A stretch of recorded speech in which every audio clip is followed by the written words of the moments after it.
Hi and welcome to Gospel Centric Life Ministry. 2 Corinthians 5:17 ফলত কেহ যদি খ্রিস্টে থাকে তবে নূতন সৃষ্টি হইল, পুরাতন বিষয়গুলি অতীত হইয়াছে, দেখো সেগুলি নূতন হইয়া উঠিয়াছে। খ্রিস্টের সঙ্গে সংযোগের যে শুভ ফল বা আশীর্বাদ স্বরূপ আমরা নূতন সৃষ্টিতে পরিণত হই। আর যখন আমরা নূতন সৃষ্টিতে পরিণত হই তখন আমরা খ্রিস্টের ক্রুশের সঙ্গে নিজেদেরকে আইডেন্টিফাই করতে পারি। গালাতীয় 2:20 খ্রিস্টের সহিত আমি ক্রুশারোপিত হইয়াছি, আমি আর জীবিত নই, কিন্তু খ্রিস্টই আমাতে জীবিত আছেন। শুধু তাই নয়, আমরা তার পুনরুত্থানের সাথেও আইডেন্টিফাই করি। কলসীয় 3:1।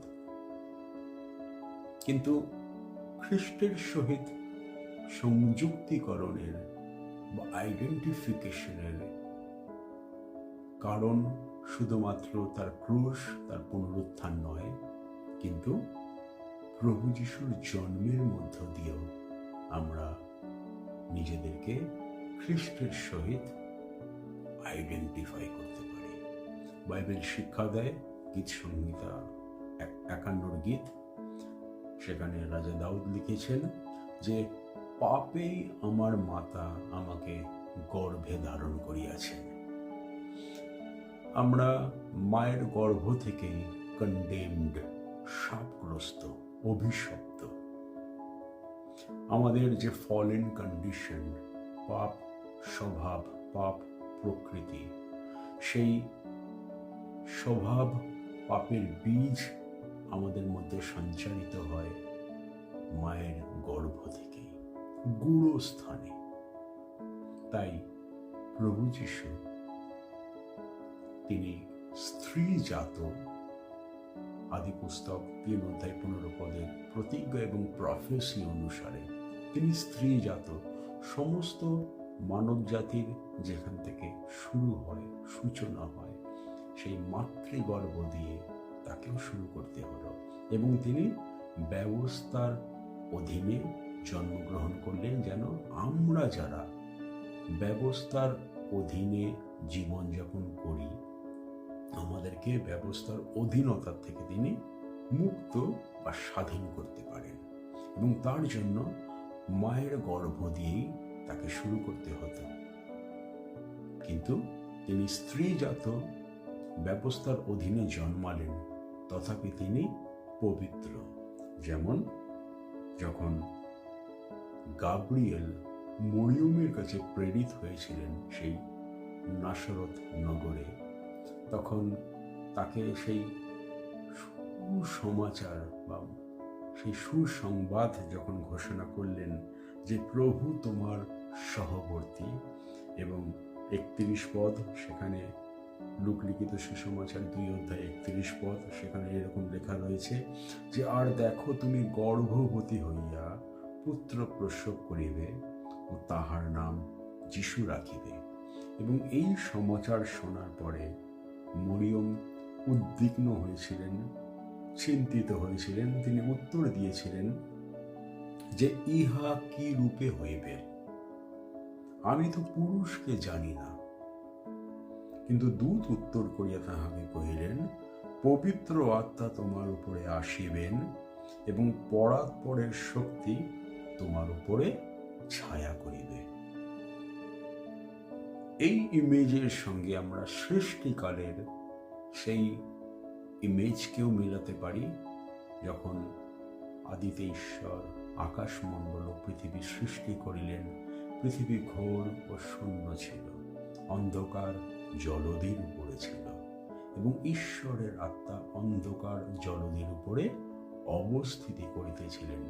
পরে বাক্যবাদী ঈশ্বর কহিলেন, দীপ্তি হোক, তাহাতে দীপ্তি হইল।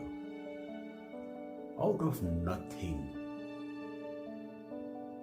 অন্ধকার জলধির উপরে পবিত্র আত্মন ঈশ্বর তার পরাক্রমে, তার শক্তিতে, বাক্যবাদী ঈশ্বর সমগ্র বিশ্ব ব্রহ্মাণ্ডকে রচনা করলেন।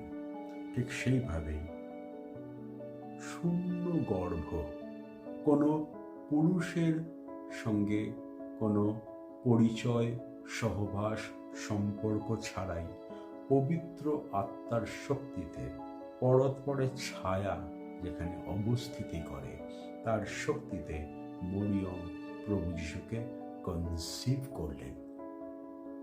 আমরা যারা মায়ের গর্ভ থেকেই কন্ডেমড, শাপগ্রস্ত, সেই মায়ের গর্ভ থেকেই যেন আমরা মুক্ত হতে পারি, স্বাধীন হতে পারি, তাই প্রভু যিশুকে পবিত্র রূপে মাতৃগর্ভ দিয়েই শুরু করতে হলো। লোক লিখিত সুসমাচার 2 অধ্যায় 35 পদের শেষ অংশে এরকম লেখা রয়েছে, এই কারণে যে পবিত্র সন্তান জন্মিবেন তাহাকে ঈশ্বরের পুত্র বলা যাইবে।